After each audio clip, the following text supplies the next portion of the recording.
Hi, Robobaggins here, and if you're wondering why the video is silent and just my voice, I've had to re-record the audio because at around about this exact point where the talons were discharged, the music went from lovely, wonderful Panzer Dragoon-y awesomeness to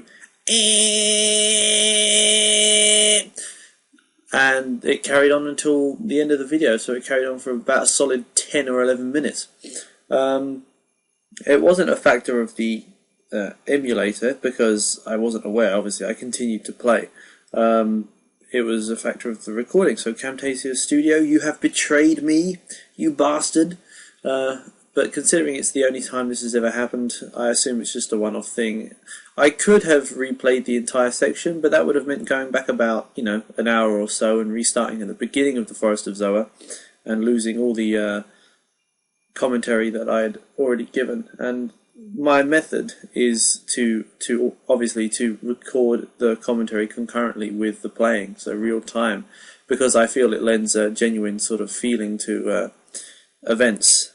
And if I was to re-record it, I would just kind of be like trying to recreate what I had already said, and I don't think it would be as good. Not that I consider my commentary to be great to begin with.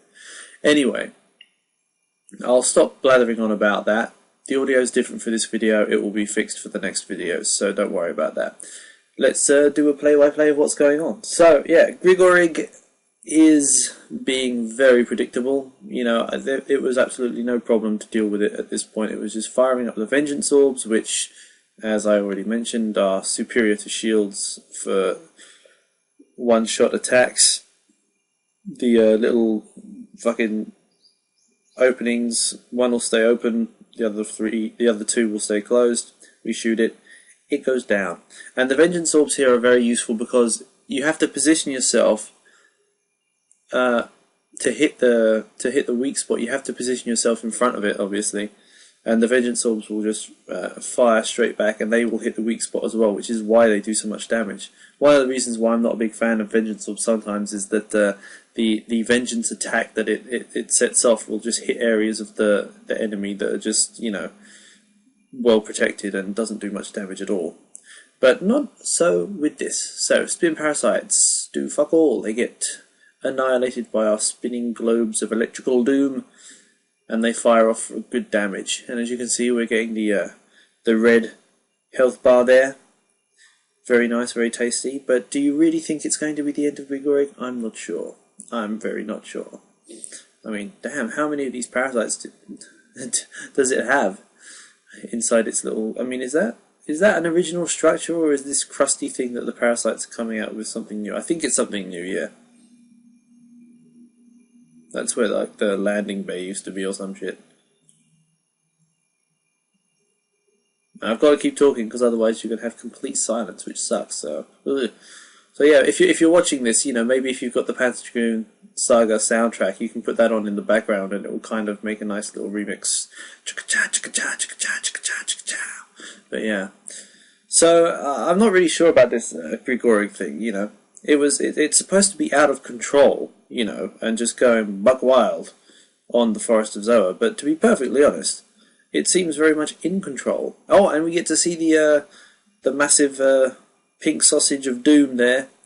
It's the cannon attack, which looked kind of a lot better in the cutscenes, and the parasites are charging this up. I really should start talking more about the battle, shouldn't I, really? Okay, I'll try and do that. Anyway.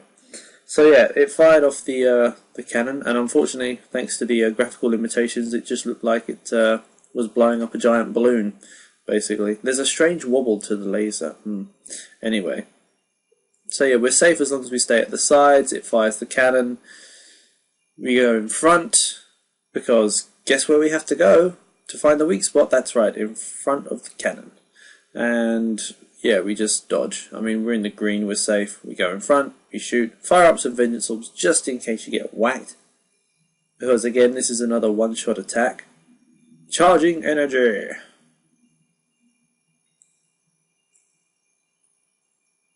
Maybe like giving you an idea of how powerful the monsters from the tower are, in that they're able to just recharge this massive cannon, like, at any time they desire. But fortunately for us, we're on a creature of significantly greater power, and we feed laser right back into your face, biatch, for 700 damage.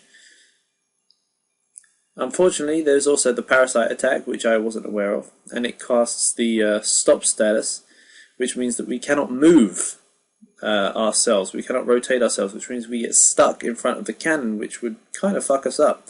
So we're going to have to use an item to get rid of this bad status. Free action. Yes, 11 of those.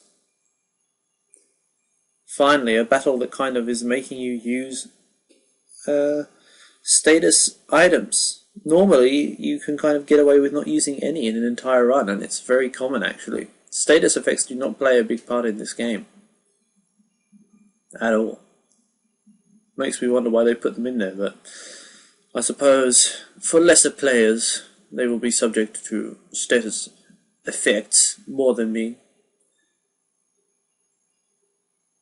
Massive damage there by the sniper attachment.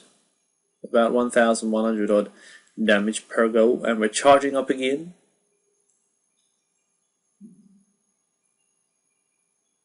Imperial Cannon, fire! Shinko Hadouken! Yes, indeed. Yeah, I'm really sorry, like, I'm not used to doing it like this, so if this is an incredibly boring commentary, then you have my apologies. The good news is that there are no cutscenes or anything else that you're going to have to, you know, experience me dubbing over. If there were cutscenes, I would have started again, but the fact that there are no cutscenes whatsoever, no FMV sequences, kinda helped. And now it's opened the limiter. I don't know what the fuck that means, but it's opened the limiter. And I think this was the first mistake I made. Oh no. I made my mistake later on. That's right. Imperial Cannon. That was my best approximation of the sound of the Imperial Cannon. It was kind of a bad approximation, and yes, actually that was the mistake that I made. I almost got killed there, down to 10% of my original health because I was stupid and wasn't healing myself from previous attacks. And so I was forced to use a full elixir, I believe. I didn't use an ambrosia because I wanted to save that for maybe the final boss. Although, to be fair, I have 4 now, and I think that would be overkill.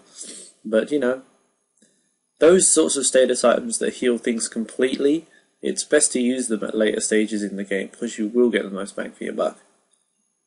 Sometimes RPGs do tend to trick you by giving you these really useful endgame items early on, in the hopes that you will perhaps, you know, waste them if you are an inexperienced player. And now I need to cast the Vengeance Orbs, otherwise I'll get smacked again. This is how it's done. Wow. Fantastic sound effects there, produced by myself. As you can see, the cannon is smouldering now. I've almost got the sucker. Oh yes, and I did make a second mistake here. This is the mistake I was referring to the first time. I did... Wait a minute. No, wait. Oh, god damn it. See, this is the problem. I'm trying to predict what it is that I did, but I can't. Anyway. Yeah. So I charge Vengeance Orbs. But see, the problem at the moment is that Grigorig is attacking so quickly that I can't get good attacks off, apart from just the Vengeance Orbs. But the good news is that the health bar is going down to the green now. We're good.